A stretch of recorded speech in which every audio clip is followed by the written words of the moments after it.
नमस्कार। ମୁଁ ଆଜି ଆପଣମାନଙ୍କୁ ଗୋଟିଏ ସୁନ୍ଦର ସତ୍ୟ କାହାଣୀଟିଏ କହୁଛି। ସେ କାହାଣୀଟି ଶୁଣିଲା ପରେ ଆପଣମାନେ ନିଜର ମତ କମେଣ୍ଟ ବକ୍ସରେ ଦେବେ। ମୋ ଚ୍ୟାନେଲକୁ ଲାଇକ୍, ସେୟାର, ସବସ୍କ୍ରାଇବ୍ କରିବେ। ଗୋଟିଏ ପୁଅ, ସେ ଝିଅଟି ମଧ୍ୟ ପୁଅଟିକୁ ବାହା ହେବା ପାଇଁ ରାଜି ମଧ୍ୟ ହୋଇଥିଲେ। ଦୁହେଁ ଦୁହିଁଙ୍କର ମଧ୍ୟରେ ଫାଟ ସୃଷ୍ଟି ହେଲା। କାହିଁ ଫାଟ ସୃଷ୍ଟି ହେଲା, କିଏ ସୃଷ୍ଟି କଲା? ଆପଣମାନେ ପୁରା କାହାଣୀଟି ଶୁଣନ୍ତୁ। କ'ଣ ହେଲା, ଏମିତି କାହିଁ ହେଲା? ଦୀପକ ବୋଲି ଗୋଟିଏ ପୁଅ, ମାମା ବୋଲି ଗୋଟିଏ ଝିଅ। ସେ ଦୁହେଁ ଗୋଟିଏ କମ୍ପାନୀରେ ହିଁ ଚାକିରି କରୁଥିଲେ। ଦିନକର ଘଟଣା। ପୁଅଟି କମ୍ପାନୀ ଭିତରକୁ ଯିବା ସମୟରେ ଝିଅଟି ସହିତ ଧକ୍କା ହୁଏ। ଝିଅଟି ହସି ଦେଇ ସେଠାରେ ଚାଲିଯାଏ।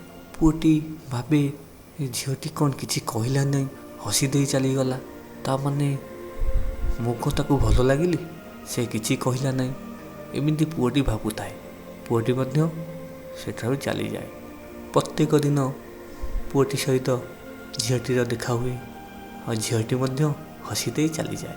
କିନ୍ତୁ କଥା ହେଇପାରନ୍ତି ନାହିଁ। ଦିନେ କ'ଣ ହେଇଛି ନା, ଝିଅଟି ସବୁଦିନ ପରି ସ୍କୁଟି ନେଇ କମ୍ପାନୀ ଆସେ। ସେଦିନ କ'ଣ ହେଇଛି ନା, ଝିଅଟିର ଗାଡ଼ିର ଚାବି କେଉଁଠି ହଜିଯାଇଛି। ଝିଅଟି ଖୋଜି ବୁଲୁଥାଏ, କିନ୍ତୁ ପାଉନଥାଏ। କ'ଣ କରିବ? ସେହି ସମୟରେ ଦୀପକ ଆସି କହେ, କ'ଣ ଖୋଜୁଛ? ଆଉ ଏତେ ବ୍ୟସ୍ତ ଜଣାପଡ଼ୁଛ ଯେ? ଝିଅଟି କହିଲା, କ'ଣ କହିବି ତମକୁ, ମୋ ଗାଡ଼ିର ଚାବିଟା କେଉଁଠି ରଖିଦେଇଛି ଯେ ଖୋଜି ଖୋଜି ପାଉନାହିଁ। ଆଉ ମୁଁ ଘରକୁ କେମିତି ଯିବି? ସେଠୁ ଦୀପକ କହିଲା, ଆରେ ତମେ ବ୍ୟସ୍ତ ହେଉଛ କାହିଁକି? ମୁଁ ଆସିଲା ବେଳେ ଗୋଟେ ଗାଡ଼ିର ଚାବିକାଠି ପାଇଲି। ଏଇଟା ଦେଖିଲ, ତମର ଗାଡ଼ି କାଠିକି। ସେଠୁ ଝିଅଟି ସେ ଗାଡ଼ିର କାଠିକୁ ଦେଖି କହିଲା, ଆରେ ହଁ ତ, ଏଇଟା ମୋର ଗାଡ଼ିର କାଠି। ତମେ କେଉଁଠୁ ପାଇଲ? ଦୀପକ କହିଲା, ଆରେ ନାଇଁ, ମୁଁ ଆସୁଥିଲି, ସେ ରାସ୍ତାରେ ପଡ଼ିଥିଲା, ମୁଁ ନେଇ ଆସିଲି। ଭାବିଲି କାହାର ଗୋଟେ ଆମ କମ୍ପାନୀ ପିଲାଙ୍କର ହେଇଥିବ, ସେଥିପାଇଁ ନେଇକି ଆସିଗଲି। ଆଚ୍ଛା ଠିକ୍ ଅଛି, ଏଇଟା ତମ ଚାବିଟି? ଝିଅଟି କହିଲା, ହଁ, ଏଇଟା ମୋ ଚାବି।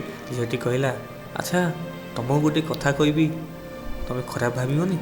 ଦୀପକ କହିଲା, ଆରେ ନାଇଁ, ତମେ କୁହ, ମୁଁ କାହିଁ ଖରାପ ଭାବିବି, କହୁନା କ'ଣ କହିବ? ଝିଅଟି କହିଲା, ତମର କିଏ ଗର୍ଲଫ୍ରେଣ୍ଡ ଅଛନ୍ତି? ଦୀପକ ହସି ଦେଇ କହେ, ଆରେ ନାଇଁ, ମୋର ସେମିତି କେହି ଗର୍ଲଫ୍ରେଣ୍ଡ ନାହାନ୍ତି।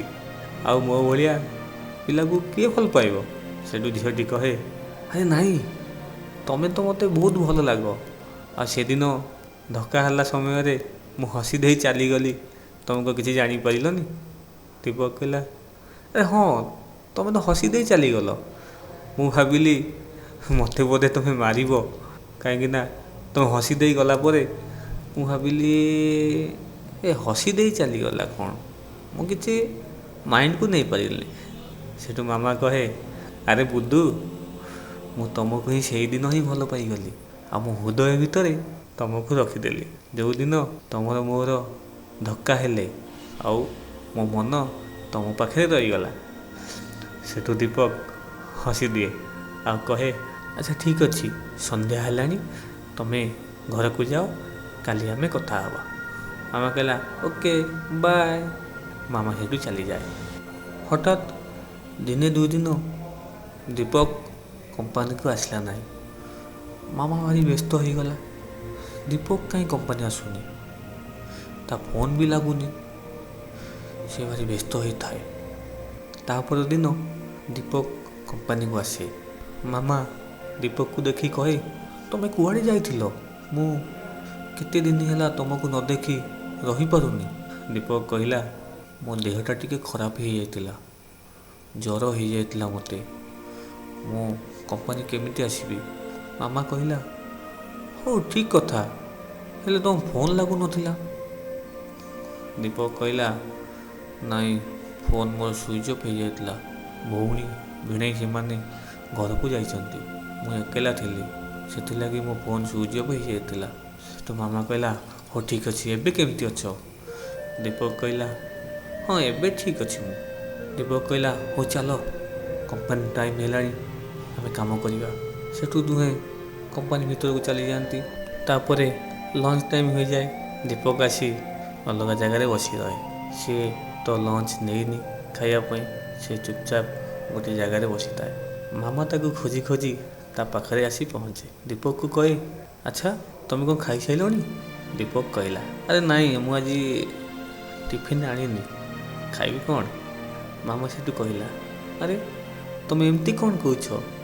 ମୁଁ ପୁରା ଟିଫିନ୍ ଆଣିଛି, ଆମେ ସାଥି ହେଇ ଖାଇଦେବା। ଦୀପକ କହିଲା, ଆରେ ନାଇଁ ତମେ ତ ଯେତିକି ଆଣିଛ ତମକୁ ହବନି, ଆଉ ମୋତେ କ'ଣ ଦେବ? ସେଠୁ ମାମା କହିଲା, ଆଚ୍ଛା ଏଇ କ'ଣ ଆମ ଭଲ ପାଇବା? ଏଇ କ'ଣ ଆମ ଭିତରେ ଥିବା ନିବିଡ଼ ସମ୍ପର୍କ? ମୁଁ ଆଣିଥିବା ଖାଇବା କ'ଣ ତମର ନୁହେଁ? ଏହା କହି ମାମା କାନ୍ଦିବାକୁ ଲାଗେ। ସେଠୁ ଦୀପକ କହିଲା, ଆରେ ତୁମେ କାନ୍ଦୁଛ କାହିଁକି? ମୁଁ ମଜାକରେ କହିଲି, ଠିକ୍ ଅଛି ହଉ ଆଣ, ଆମେ ସାଥି ହେଇ ଖାଇଦେବା। ଦୁହେଁ ସାଙ୍ଗ ହୋଇ ଖାଇଲେ, ବସି କିଛି ସମୟ କଥା ହେଲେ। ଦୀପକ କହିଲା, ଆଚ୍ଛା ମାମା କାଲି ଆମେ ମାର୍କେଟ ଯିବା? ମାମା କହିଲା, ଆରେ ନାଇଁ ଦିଦି ଯଦି ଦେଖିଦେବ ନା ସବୁ ଏପଟ ସେପଟ ହେଇଯିବ। ଦୀପକ କହିଲା, ଆରେ ଡରୁଛ କାହିଁକି?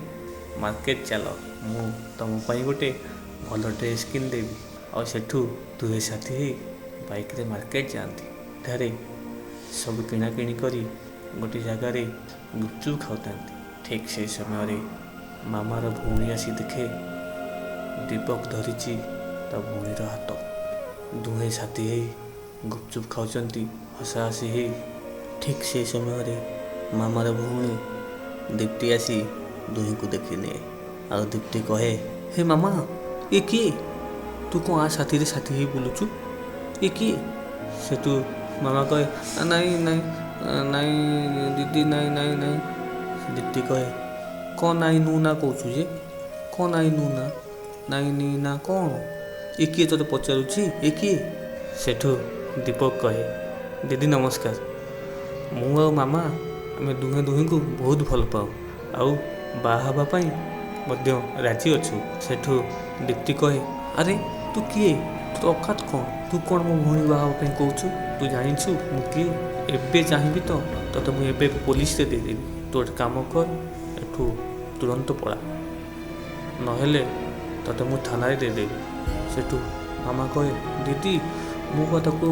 ସେଠୁ ଦୀପ୍ତି କହେ, ଚୁପ୍, ସେ ଭଲ ପାଇବା ମୋ ଚଏସ୍ ନୁହେଁ, ତୁ ଚାଲ ଘରକୁ। ଏହା କହି ଦୀପ୍ତି ମାମାକୁ ନେଇ ଚାଲିଯାଏ। ଦୀପକ ସେଠୁ ଚାଲି ଆସେ, ଆଉ ଆଜି ପର୍ଯ୍ୟନ୍ତ ସେମାନଙ୍କର କେବେ ବି ଦେଖା ହେଇନାହିଁ। ନା ମାମା ତାକୁ କଲ୍ କରେ, ଦୀପକ ମଧ୍ୟ ଟିକେ ଟିକେ ମଝିରେ କଲ୍ କରେ, ଯେ ମାମାର ମୋବାଇଲ୍ ସୁଇଚ୍ ଅଫ୍। ଦୀପକ ଆଜି ପର୍ଯ୍ୟନ୍ତ ବି କାନ୍ଦୁଛି, ଯାହାକୁ ଭଲ ପାଇଥିଲା ସେ ତାକୁ ଛାଡ଼ି ଚାଲିଗଲା।